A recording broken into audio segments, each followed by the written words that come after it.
சார்பில் ஒருங்கிணைக்கப்பட்டிருக்கிற இந்த பயிற்சி முகாமை வழிகாட்டு பயிற்சி முகாமை முன்னின்று நடத்தி கொண்டிருக்கிற கல்வி இளஞ்செழியன் அவர்களை அவருக்கு துணையாக இருந்து இந்த நிகழ்வை ஒருங்கிணைப்பதில் உடனிருந்து பணியாற்றிக் கொண்டிருக்கிற விடுதலை சிறுத்தைகள் கட்சியின் மாவட்ட செயலாளர் தளபதி சுந்தர் அவர்களே, இன்னொரு மாவட்ட செயலாளர் தேவ ஞானமுதல்வர் அவர்களே,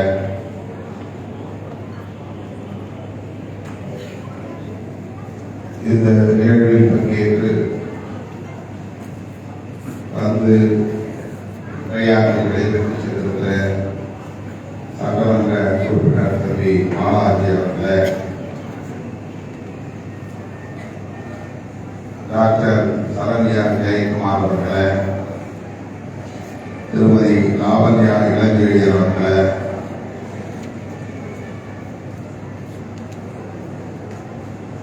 திரு பூமிநாதன்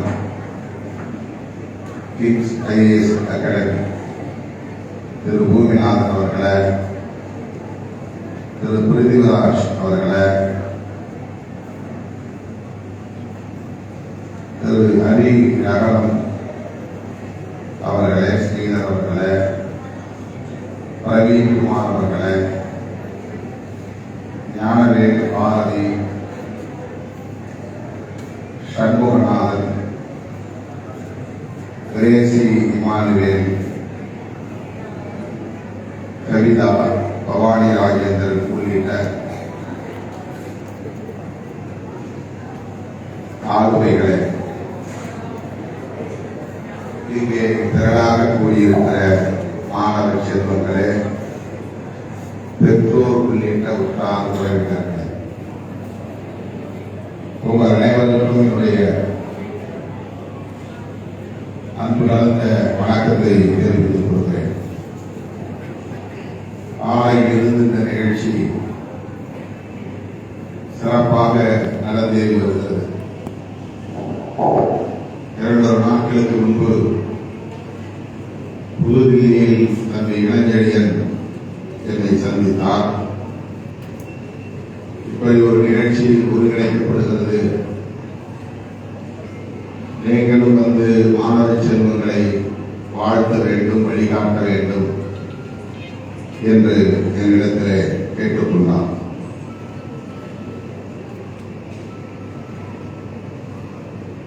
இப்போது உங்கள் முன்னால் நிற்கிற இந்த வாய்ப்பு எனக்கு கிடைத்திருக்கிறது. நிகழ்ச்சி முடியும் தருவாயில் உள்ளது. நீண்ட நேரம் நான் எடுத்துக்கொள்ள விரும்பவில்லை. பல்வேறு துறைகளில் பணியாற்றிய அனுபவம் உள்ள பல ஆளுமைகள் இங்கே மேடையில் இருக்கிறார்கள், வந்து பேசி சென்றிருக்கிறார்கள். இந்த வழிகாட்டும் பயிற்சி முகாம் கேரியர் கைடன்ஸ் புரோகிராம் என்பது பள்ளி படிப்பை முடித்த மாணவ செல்வங்களுக்கு ஒரு இலக்கை சுட்டிக்காட்டுகிற, வழிகாட்டுகிற ஒரு சிறப்பான நிகழ்வாக இது ஒருங்கிணைக்கப்பட்டு நடைபெற்றுக் கொண்டிருக்கிறது. அந்த வகையில் அப்துல் கலாம் அறக்கட்டளை இளஞ்செழியன் அவர்களை நான் நெஞ்சார பாராட்டுகிறேன், வாழ்த்துகிறேன்.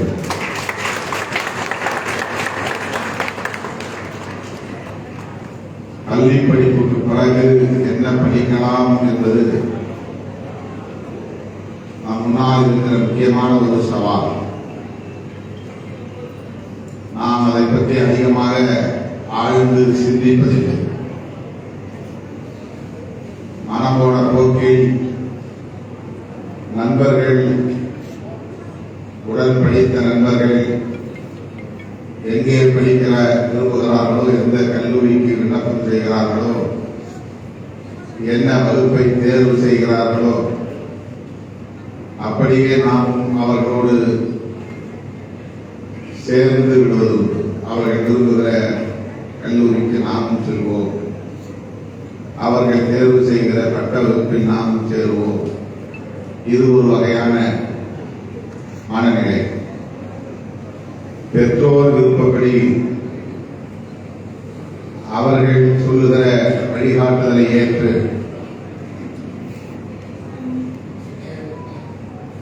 அவர்கள் விரும்புகிற பாடத்தை எடுத்து எந்த கல்லூரியில் சேர்ந்து விடுகிறார்களோ அந்த கல்லூரியில் சேர்ந்து படிப்பது.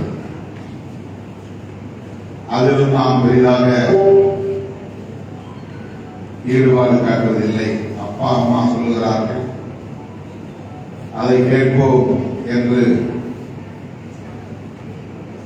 முடிவு செய்கிறோம். சில நேரங்களில் நாமே முடிவு செய்து பெற்றோர் படித்தவர்களாக இருக்க வாய்ப்பில்லை, அந்த அனுபவம் உள்ளவர்களாக இருக்க வாய்ப்பில்லை. ஆகவே நம்முடைய விருப்பத்திற்கு இணங்க இந்த ஊரில் படிக்க வேண்டும், இந்த கல்லூரியில் படிக்க வேண்டும் என்று முடிவு செய்து விடுவது. சிலர்தான், மிகவும் சிலர்தான் எதிர்காலத்தை கருத்திலே கொண்டு என்ன வேலைக்கு போகலாம், என்ன வேலை கிடைக்கும், என்னவாக நாம் நம்மை வளர்த்துக் கொள்வது என்று பெற்றோரோடு கலந்து பேசி, நண்பர்களோடு கலந்து பேசி, அல்லது உற்றார் உறவினரோடு ஏற்கனவே படித்த பட்டவகுப்பு முடித்த உற்றார் உறவினரோடு கலந்து பேசி, அதன் அடிப்படையிலே எந்த வகுப்பில் சேர்வது, எந்த கல்வியை பெறுவது என்று முடிவு செய்கிறது. இது ரொம்ப ரொம்ப சொற்பமான மாணவர்கள் அப்படி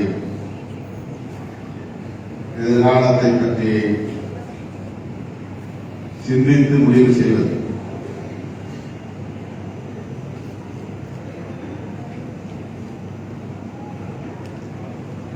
உயர்கல்வி என்பது மிக முக்கியமானது.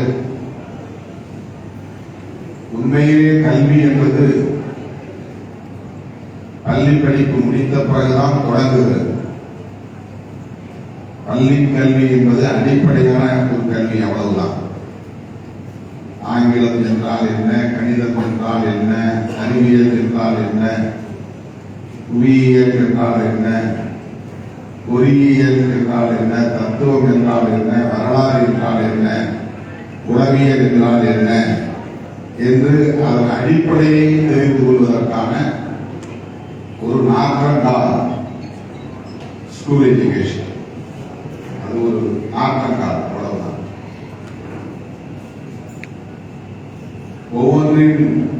ஒவ்வொரு துறையின் அடிப்படையை பள்ளிகளை கற்றுத் தருவார். எதற்காக என்றால், உயர்கல்வியிலே நாம் எதை தேர்வு செய்ய போகிறோமோ அதற்கு இது பயன்படும் என்கிற அடிப்படையில் அது ஒரு பவுண்டேஷன் கோர்ஸ் என்று சொல்றாங்க. ஒரு ஃபண்டமெண்டல் எஜுகேஷன்.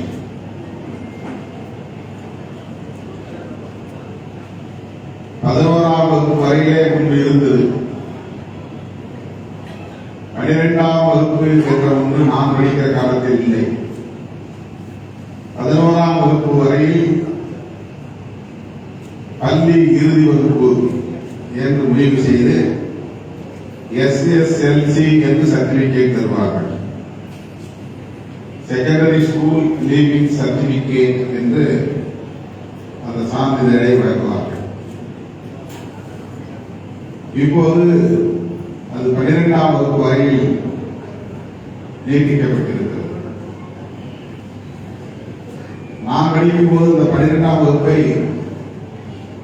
கல்லூரியில் படித்தோம். அதற்கு அப்போது பெயர் பியூசி, ப்ரீ யூனிவர்சிட்டி கோர்ஸ். பல்கலைக்கழகத்தில் படிப்பதற்கு முன்னால் பள்ளி படிப்பை முடித்த பின்னால் ஓராண்டு காலம் இந்த இரண்டுக்கும் இடைப்பட்ட காலமாக வைத்திருந்தார்கள். அது கல்லூரி கல்வியும் ஆகாது, பள்ளி கல்வியும் இல்லை. ஆகவே இடையே ப்ரீ யூனிவர்சிட்டி கோர்ஸ் என்று ஒன்றை வைத்திருந்தார். அதைத்தான் இப்போது பள்ளிக்கூடத்தோடு சேர்த்து 10ஆம் வகுப்பு வரையில் இறுதி வகுப்பு 11ம் 12ம் +2 இயர்ஸ், 10+2 மேலும் 2 ஆண்டுகள் பள்ளியிலேயே படியுங்கள் என்பதுதான் +2. 10th தான் SSLC. நாங்க படிக்கிறப்ப 11th SSLC. எங்க செட்டுக்கு பின்னால வந்தவங்களுக்கு 10th SSLC, secondary school leaving certificate. மேலும் 2 வருஷம் ஸ்கூல்லேயே படிங்க அப்படிங்கிறது தான் +2 என்று அதற்கு பெயர் வைத்தார். மேலும் 2 ஆண்டுகள், கூடுதலாக 2 ஆண்டுகள் பள்ளியிலேயே படிக்க வேண்டும். 17 வயது வரையில் பள்ளி படிப்பு. 17 வயது வரையில் நாம் குழந்தைதான். லீகல், சட்டப்படி. 17 வயது 18 வயது உள்ளவர்கள் குற்றம் செய்தால் கூட அதை சிறார் குற்றம் என்பதாக சொல்வார்கள். ஜுவனைல் கிரைம்ஸ் என்று சொல்வார்கள்.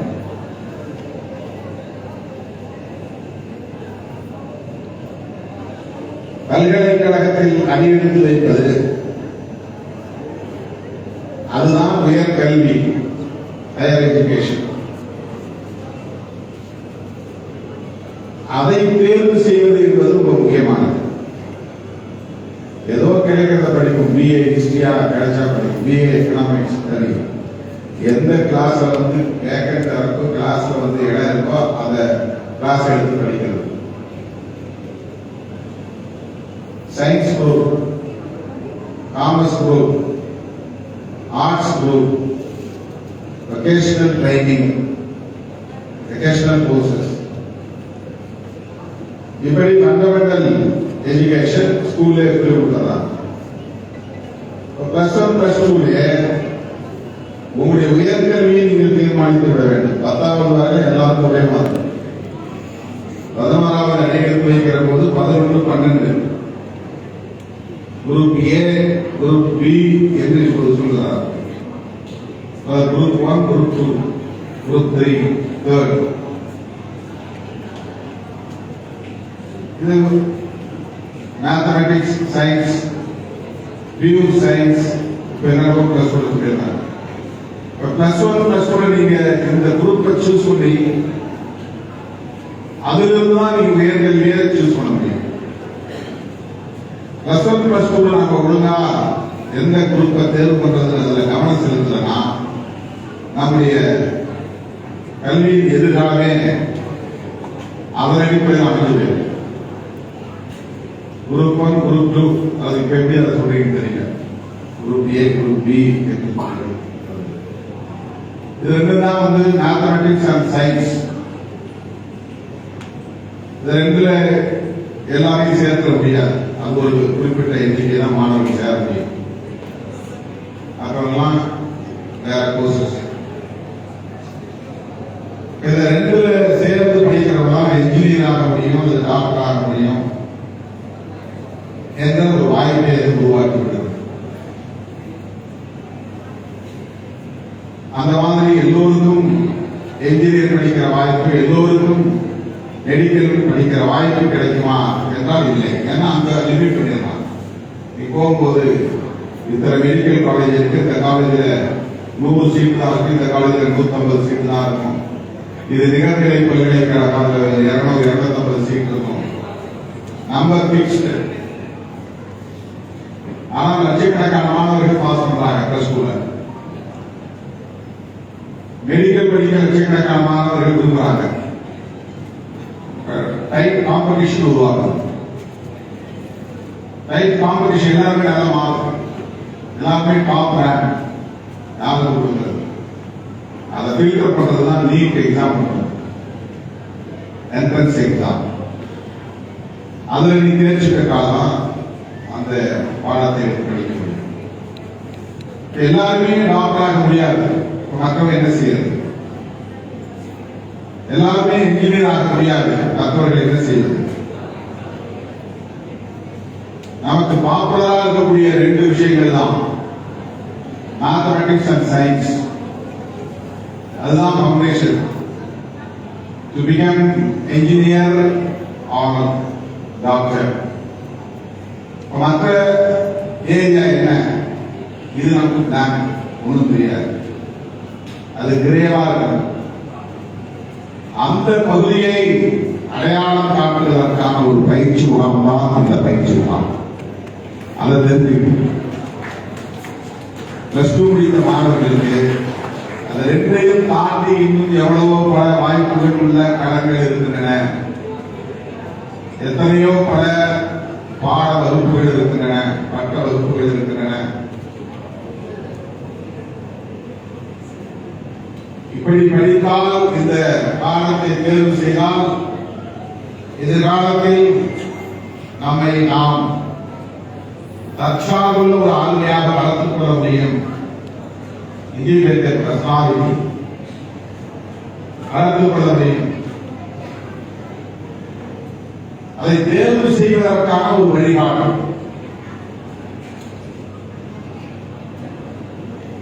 இந்த மாதிரி வழிகாட்டுவதற்கு ஆள் இல்லாமல் பல பேர் திசைமாறி போய் தருமாறி போய் பாழாகி இருக்கிறார். நானே உங்களுக்கு ஒரு சான்றாக சாட்சியமாக இருக்கிறேன். நான் பியூசி போய் சேர்ந்தேன். அதாவது நீங்க படிச்ச பிளஸ் டூ 12வது SSLC ஸ்கூல்ல முடிச்சுட்டு 12வது வந்து காலேஜில் போய் முடிக்கிறேன். அப்புறம் காலேஜ் தான் ஒரு university course, pre university course. Natural science, physics, chemistry அது ஒரு குரூப். நேச்சுரல் சயின்ஸ் தான் இப்போ உங்களுக்கு பியூர் சயின்ஸ் போடுறாங்கன்னு நினைக்கிறேன். நேச்சுரல் சயின்ஸ் அதாவது பாட்டனி அண்ட் பயாலஜி, இது ரெண்டும் சேர்ந்தது நேச்சுரல் சயின்ஸ். பிசிக்ஸ் இயற்பியல், கெமிஸ்ட்ரி வேதியியல், இது ஒரு குரூப். இதை எடுத்து படிச்ச பிறகு நான் என்ன செய்யறது எனக்கு தெரியல. ஏதாவது ஒரு காலேஜில் சேர்ந்து படிக்கணும். எனக்கு ஒரு ப்ரொஃபசர் ராஜேஸ்வரம் அப்படின்னு இருந்தார் அந்த காலேஜ். அவரு என்ன கூப்பிட்டு, நீ மெடிக்கலுக்கு அப்ளை பண்ண, மெட்ராஸுக்கு போ, மெட்ராஸ் மெடிக்கல் காலேஜ் இருக்கு, எம்எம்சி இருக்காங்க, போய் விண்ணப்பம் வாங்கிக்கலாம். ஸ்டான்லி மெடிக்கல் காலேஜ் இருக்கு, விண்ணப்பம் வாங்கிக்கலாம். தஞ்சாவூர் மெடிக்கல் காலேஜ் போய் அங்கே அப்ளிகேஷன் கொடுப்பாங்க, கவுண்டர்ல போய் நின்று அப்ளிகேஷன் வாங்கிக்கலாம். பிபிஎஸ்க்கு தனியாக ஒரு கோர்ஸ் இருக்கு, அந்த கோர்ஸ்க்கு விண்ணப்பம் வாங்கிக்கலாம். ஒரு வழிகாட்டு என்பி, அதாவது என்பிசி அப்படின்னு சொல்றது குரூப். சயின்ஸ் குரூப் படிச்சதுனால மெடிக்கல் சேர்ந்து படிக்கலாம் என்ற ஒரு வாய்ப்பை அந்த டோர் திறக்கு, வாய்ப்பை உருவாக்கி பியூசி நான் சூஸ் பண்ணது நேச்சுரல் சயின்ஸ், பிசிக்ஸ், கெமிஸ்ட்ரி. அதனால நமக்கு என்ன கனவு திறக்கின்றன என்றால் மெடிக்கல் சயின்ஸ் நோக்கி போக முடியும் அப்படிங்கிறதுனால கதவு படிக்கிறேன். ஆனா எனக்கு வாய்ப்பு கிடைச்சதாவே கிடைக்கல. அப்ப இந்த மாதிரி என்ட்ரன்ஸ் எல்லாம் கிடையாது, வெறும் மார்க் அவ்வளவுதான். அந்த பியூசியில என்ன மார்க் நம்ம எடுத்துக்கிறோம், அதுல அப்ளை பண்ற மார்க் எல்லாம் பார்த்து அதுல டாப் ரேங்க், ரெக்கமெண்டேஷன் இந்த மாதிரி சூஸ் பண்ணுவாங்க. கிடைக்கிறேன். ஏன்னா நான் வந்து வெறும் 61% வந்து சீட் கிடைக்கல. நான் என்ன பண்ணேன், பச்சவாசல போய் அப்ளிகேஷன் வாங்கி போட்டேன், ரெசிடென்சியல் அப்ளிகேஷன் வாங்கி போட்டேன், தியாகராய காலேஜில் போய் அப்ளிகேஷன் வாங்கி போட்டேன். இந்த மாதிரி பல கல்லூரிகளில் போய் academic education BA BSc BCom இந்த மாதிரி கோர்சஸ் படிக்கலாம் அப்படின்னு போய் அப்ளிகேஷன் போட்டு அது லேட் ஆயிடுச்சு. லேட் அப்ளிகேஷன்றதுனால எந்த கல்லூரியிலிருந்து எனக்கு அழைப்பு வரல. அதுக்கு பிறகு பிரசிடென்சில போய் வரண்டா அட்மிஷன் நடக்கும், அங்க போய் நில்லு வழிகாட்டினாங்க. அது யாரும் வழிகாட்டலன்னா அங்க போய் நின்றுக்க முடியாது, எனக்கு ஒரு வழிகாட்டினாங்க. வரண்டா அட்மிஷன்னா பிரின்சிபாலுக்கு முன்னால நிறைய மாணவர்கள் காத்து கிடப்பாங்க. யாரும் வரல லேப்ஸ் ஆயிடுச்சுன்னா அந்த இடத்துல அவங்க கொடுப்பாங்க. இந்த மாதிரி நான் வந்திருக்கேன், அப்ளை பண்ணிருக்கேன், எனக்கு இன்டர்வியூ வரல, எனக்கு அட்மிஷன் கொடுங்க. இந்த மாதிரி நான் 2 நாள் நின்னேன். காலையில இருந்து நைட் 8 மணி வரைக்கும் ஒரு 4 கொடுக்க நின்னேன். என் பேரை கூப்பிடல. 2வது நாள் போனேன். அப்போ வைஸ் பிரின்சிபால் இருந்தார். அவர் வந்து உன் பேரை எழுதி தமிழ் மீடியம் போட்டு கூட பார்க்கலாம். நான் இங்கிலீஷ் மீடியம் போட்டு கூட எனக்கு கூப்பிடுது. தமிழ் மீடியத்துல எழுதி கொடுது. மேத்தமெட்டிக்ஸ் எழுதி கொடுத்த பிஎஸ்சி மேத்ஸ் இல்ல. லஞ்ச் டைம் வந்தார். என்ன கூப்பிட்டா கூப்பிடல. சரி நீங்க எதுவும் கெமிஸ்ட்ரி பிஎஸ்சி கெமிஸ்ட்ரி போடு, மேத்தமெட்டிக்ஸ் போடாத, பிஎஸ்சி கெமிஸ்ட்ரி, பாட்டனி, ஜுவாலஜி, ரெண்டு ஆன்சிலரி, மேஜர் கெமிஸ்ட்ரி அப்ளை பண்ணிட்டு அதான் பேப்பர்ல எழுதி பிரின்சிபாலுக்கு எழுதி கொடுத்துட்டு உட்காந்துரும். எல்லா பேரையும் கூப்பிடுறாங்க, என் பேரை கூப்பிடுங்க. 7:30 மணி ஆச்சு. அதுக்கப்புறம் எனக்கு அழுகையே வந்துருச்சு. அந்த வைஸ் பிரின்சிபால் வெளியே இருக்காரு. அவர் துறந்துட்டே ஓடுனேன். சார் என் பேரை கூப்பிடவே இல்லை. அப்புறம் கொஞ்சம் இரு அப்படின்ட்டு மேடம் தான் போனார். தமிழ் பிரின்சிபால் போனார். போனது பிறகு என் பேரை கூப்பிட்டாங்க. எங்க அப்ளிகேஷன் கொடுங்க. அப்ளிகேஷன் போயிட்டேன்னா அப்ளிகேஷன் கிடைக்கல. அப்ளை பண்ணிட்டேன், தேடி பார்த்தா அப்ளிகேஷன் கிடைக்கல. அதுக்கு பிறகு அவர் போய் அந்த அப்ளிகேஷன் செக்ஷன் பண்ணி ஏதோ சத்தம் போட்டார். அப்ப அங்க இருந்தவங்க போய் கீழே கிடந்த பேப்பர்லாம் தேடி பார்க்கலாம். ஒரு குப்பை தொட்டியில ஒரு 4-5 அப்ளிகேஷன் கிடந்துச்சு. அதுல ஒரு அப்ளிகேஷன் இதெல்லாம் முடிச்சு தூக்கி போட்டாங்க. அப்ளிகேஷன் போவார். அதுல என் பேப்பரை கண்டுபிடிச்சு எடுத்து கொடுத்தான். அப்புறம் என் கையில் அட்மிஷன் கால் போட்டு கொடுத்தாங்க. BSc chemistry Tamil medium. இதுதான் நான் பிரசிடென்சி காலேஜில் போய் பிஎஸ்சி ஜாயின் பண்ணேன். 3 வருஷம் படித்தேன், டிகிரி வாங்கினேன். அதுக்கு பிறகு என்ன பண்றது எனக்கு தெரியல. வழிகாட்ட ஆரம்பித்தேன். கூட இருக்கிற எல்லாருமே ஃபெயில். ஒரு 3 பேர் தான் பாஸ் பண்ணுவாங்க, நான் ஒரே ஒரு ஆள்.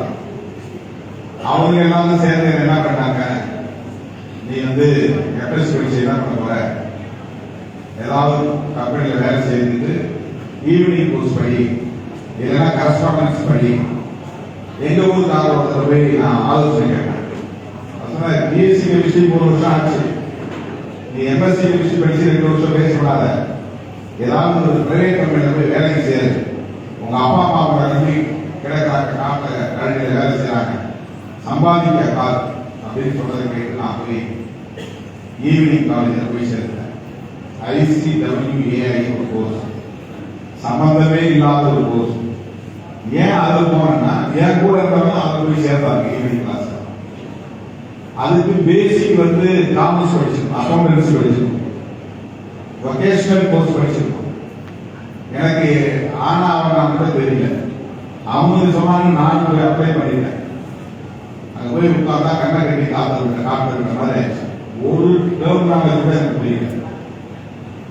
ஒரு வாரம் கிளாஸ் போனேன், அடுத்த வாரம் ஊருக்கு ஓடிடுவேன். எனக்கு இந்த கிளாஸே புரியல. ஒரு கடையில வேலை சேர்த்துட்டாரு, அது எனக்கு அட்வைஸ் பண்ணாரு. 300 ரூபாய் சம்பளம், அந்த வேலையும் வேணாம் ஓடிட்டேன்.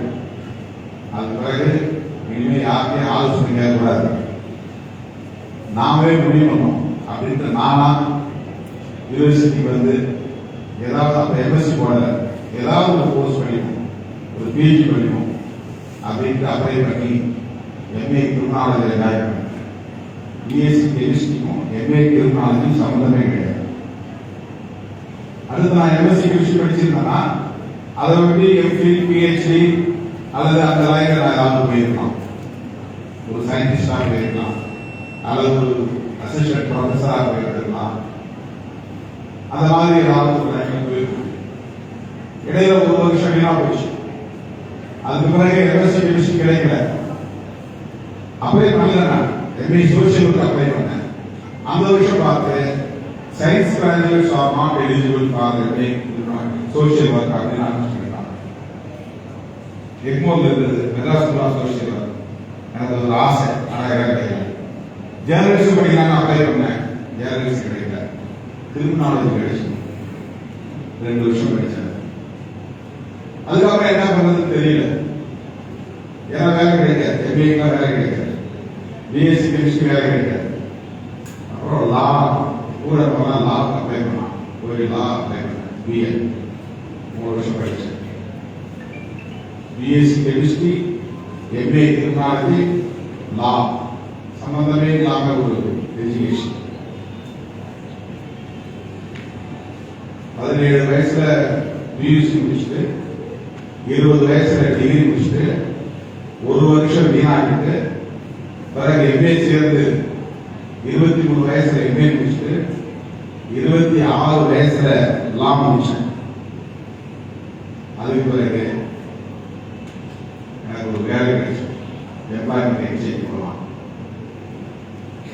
ஃபாரன்சிக் சயின்ஸ் டிபார்ட்மெண்ட்ல சயின்டிபிக் அசிஸ்டன்ட் போய் வேலை செய்யலாம். எதுக்கு சொல்றேன்னா, அது பிறகு 10-15 வருஷம் கழிச்சு விக்டிமாலஜி டிபார்ட்மெண்ட்ல எம்எஸ்சி சேர்ந்து பிஹெச்டி முடிச்சுட்டு நான் டாக்டர் திருமாவளவன். 15 வருஷம் கழிச்சு நான் பிஹெச்டி முடிச்சேன். எனக்கு எம்ஏ கிரிமினாலஜி சொல்லி கொடுத்த ப்ரொஃபசர் எம்எஸ்சி ஈஸியா இருந்தார். அவரே என்னை கூப்பிட்டு ஒரு முறை பேசினார். அப்ப அவருக்கு என்னுடைய விருப்பத்தை சொன்னேன். நானே அவருக்கு கைகால சேர்ந்து படித்தேன். அவருடைய கைடன்ஸ்ல படிச்சு டாக்டரேட் வாங்கினேன். ஆனா எனக்கு சரியான வழிகாட்டுதல் இருந்திருந்தால் எந்த பாடத்தை தேர்வு செய்வது, எந்த பட்ட வகுப்பை தேர்வு செய்வது அப்படிங்கிறதுக்கு ஒரு வழிகாட்டுதல் இருந்திருந்தா என்னுடைய லைஃப் இந்த மாதிரி போயிருக்க. நான் ஒரு நல்ல கல்வியை பெற்றிருக்க முடியும், ஒரு நல்ல வேலை வாய்ப்பை பெற்றிருக்க முடியும், ஒரு அமைதியான வாழ்க்கையையும் நாம் பெற்றிருக்க முடியும். சீக்ஸாக்கா போயிடுச்சு. அதனால மாணவர்கள் எதிர்காலத்தை தீர்மானிப்பதற்கு முடிவெடுக்க வேண்டிய முக்கியமான பருவம் இதுதான். 11ஆம் வகுப்பு 12ஆம் வகுப்பு படிக்கிற போது நீங்கள் உங்கள் எதிர்காலத்தை பற்றி சிந்திக்காமல் இருந்தால், விளையாட்டுத்தனமாக இருந்தால், கூட இருப்பவர்களோடு சேர்ந்து ஏனோ தானோ என்று முடிவெடுத்தால்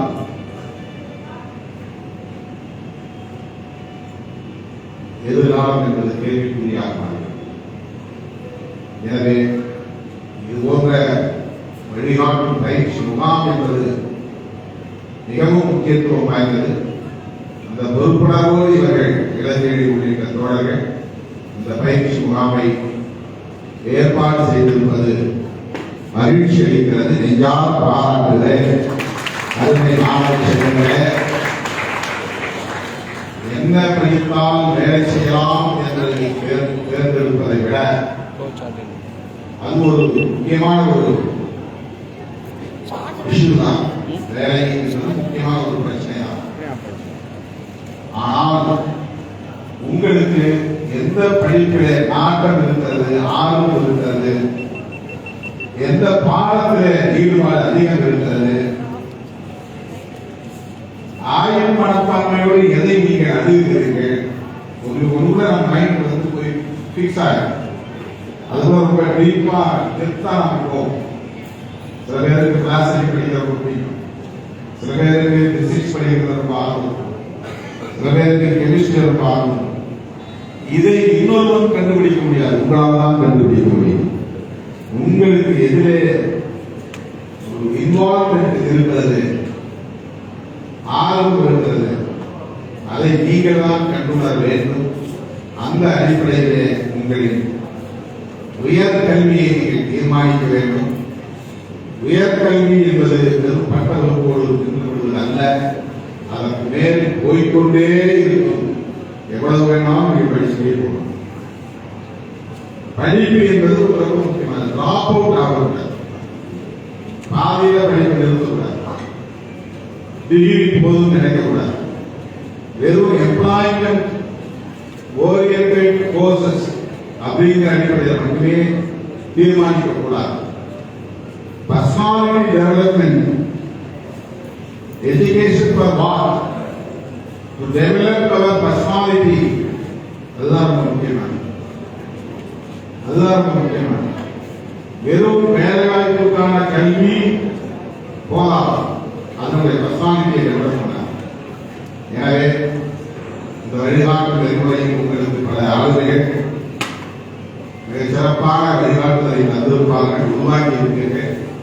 அதையெல்லாம் மனதிலே உருவாக்கி கொண்டு பெற்றோரோடு கலந்து பேசி உங்கள் நலத்தில் அக்கறையுள்ள உற்றார் உறவினர்கள் நண்பர்கள் இருந்தால் அவர்களோடு நீங்கள் கலந்து பேசி உங்கள் உயர் கல்வியை நீங்கள் தீர்மானிக்க வேண்டும். நிறைய படிக்க வேண்டும். உடனே வேலை வாய்ப்பை பெறுவது, உடனே திருமணம் செய்வது என்ற எண்ணத்தை மாற்றிக்கொண்டு எவ்வளவு படிக்க முடியுமோ அவ்வளவு படிக்க வேண்டும். ஆராய்ச்சி கல்வி வரையும் படிக்க வேண்டும். அது மேல போக போக எஜுகேஷனால என்னன்னு தெரிஞ்சுக்கணும்.